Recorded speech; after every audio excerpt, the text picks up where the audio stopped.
வழியா செழியன் மேல பழிய போட்டாச்சு. இதுக்கப்புறம் அவ என்ன செஞ்சாலும் இந்திராவுக்கு அவன் மேல கோவம் அதிகமா தான் வரும். பின்ன கொஞ்சம் விட்டா ஓவரா போயிட்டு இருக்கான். இந்த இந்திராணியும் கொஞ்சம் கொஞ்சமா மனசு மாறிடுவா போல இருக்கு. இப்படியே போயிட்டு இருந்தா நாம நடுத்தருவுக்கு தான் போகணும். அதான் கரெக்டான டைம்ல ஒரு ஸ்பீட் பிரேக்க போட்டு விட்டேன். இதோட நிறுத்தக்கூடாதுன்னு இப்ப வெளியே போன செழியன் திரும்ப இந்த வீட்டுக்குள்ளேயே வரக்கூடாது. இந்திரா வாயாலே அவனை வெளியே போக சொல்லணும். நாம சொல்ல வைக்கிறோம். அதுக்கு என்ன, சொல்ல வச்சுட்டா போச்சு. அத நான் பாத்துக்கறேன். குழந்தனாரே, நம்ம பிளான் கரெக்டா போயிட்டு இருக்குல்ல? எதுக்கும் அதையும் அப்பப்போ கவனிச்சுக்கிட்டே இருங்க. போன தடவை மாதிரி ஏதாவது சொதப்பிட போகுது.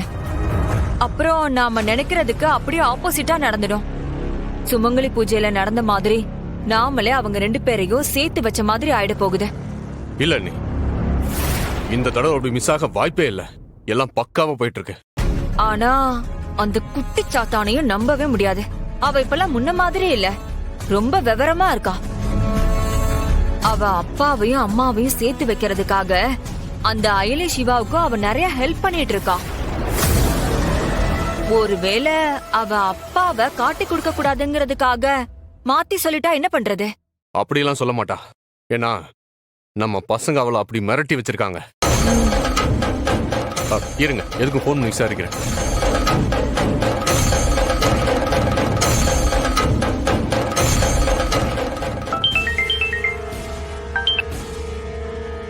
சொல்லுங்க சார். என்னடா குழந்தை பத்திரமா இருக்குல்ல? சார் நம்ம இடத்துல தான் சார் வச்சிருக்கோம். நம்ம கண்ட்ரோல்ல தான் இருக்கா. டேய், அவளை நல்லா மிரட்டி வைங்க. இங்க வீட்டுக்கு வந்ததுக்கு அப்புறம் அவ எதுவும் மாத்தி சொல்லிடக்கூடாது. அவளை கடத்தினது அவ அப்பான்னு தான் சொல்லணும். ஓகே சார், அத நாங்க பாத்துக்கிறோம் சார். இந்த பார், அவளுக்கு கரெக்டான டைமுக்கு சாப்பாடு வாங்கி கொடுங்க. நான் சொல்ற வரைக்கும் அவ அங்கேயே இருக்கட்டும். டேய், குழந்தைக்கு எதுவும் ஆயிடக்கூடாது. பத்திரமா பாத்துக்கோங்க, புரியுதா? பத்திரம். சரிங்க சார். சரி, நான் அப்புறம் கூப்பிடுறேன். ஏதாவது எமர்ஜென்சினா எனக்கு இமீடியட்டா கால் பண்ணுங்க. ஓகே? சரிங்க சார். எல்லாம் ஓகே தான். நீ இப்ப எல்லாமே நம்ம கண்ட்ரோல்ல தான் இருக்கு. அந்த செலி அந்த வீட்டு விட்டு போறது கன்ஃபார்ம்.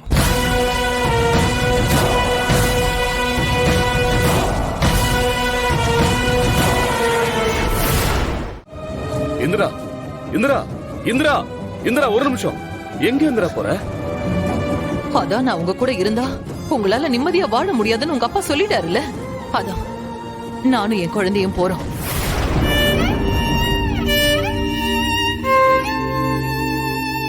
இப்போ நான் சொல்றேன், இனிமே என் லைஃப்ல நீங்க கிடையாது, உங்க லைஃப்லயும் நான் கிடையாது. என்ன இந்திரா? உங்களுக்கும் எனக்கும் இனிமே எந்த சம்பந்தமும் இல்ல. இவ ஏன் குழந்தை, இவளுக்கு இனிமே எல்லாமே நான் மட்டும்தான். எனக்கும் இனி எல்லாமே இவதான். எங்களுக்கு நடுவுல யாரும் கிடையாது. இந்திரா, இந்திரா,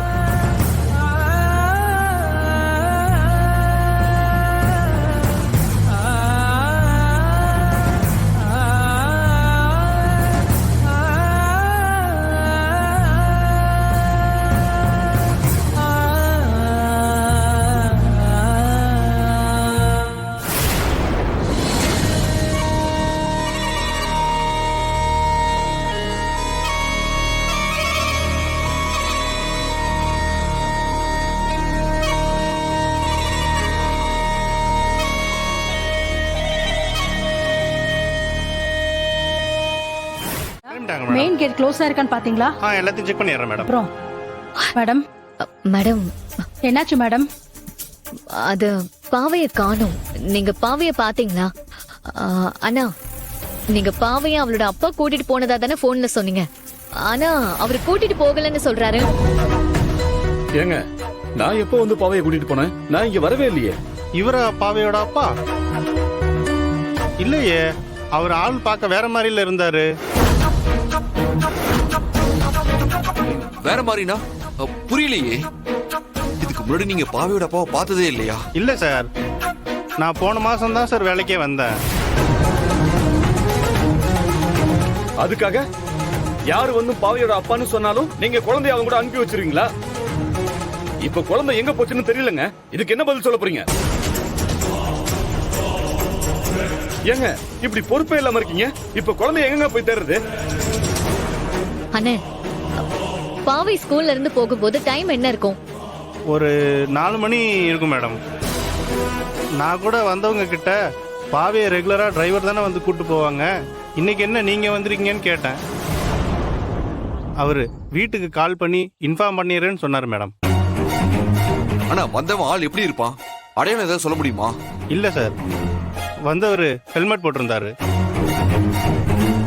அதனால அவர் முகத்தை என்னால தெளிவா பார்க்க முடியல சார். ஏங்க வந்தவன் முகத்தை கூட பார்க்கலையா? ஆனா குழந்தைய அவங்க கூட நம்பி அனுப்பி வச்சிருக்கீங்க. இத போய் என்னங்க சொல்றது? சார், நான் அவரு கேட்டவனே எல்லாம் அனுப்பல. பாவையோட ப்ரொசீஜரை செக் பண்ணி தான் அனுப்புனேன். என்ன ப்ரொசீஜர்? அதுல இருக்கிற ஒரு பைக் நம்பர் தான் வந்தவரோட பைக்லயும் எழுதி இருந்துச்சு. அதனாலதான் அவரை நம்பி நான் பாவையை அனுப்புனேன். ஒரு நிமிஷம் இருங்க.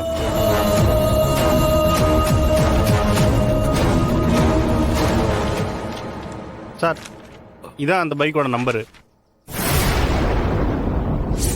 சிவா, மாமா இது ஏன் பைக் நம்பர் தான்.